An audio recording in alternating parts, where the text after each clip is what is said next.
देव जय जय अवधूता अगम्य लीला स्वामी त्रिभुवनी तुझी सत्ता जय देव तुमसे दर्शन होता जाती ही पापे स्पर्शन मात्रे विलया जाती भवदुरिते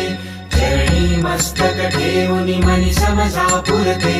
वैकुंठीचे सुख नाही या परते जय देव सुगंध केशर भाळी वरटोपी टिळा कर्णी कुंडल शोभती वक्षस्थळी माळा शरणागत तुझ होता भय पडले काळा तुमचे दास करती सेवा सोहळा जय देव मानव रूपी काया दिससी आम्हास अक्कलकोटी केला यती वेशे वास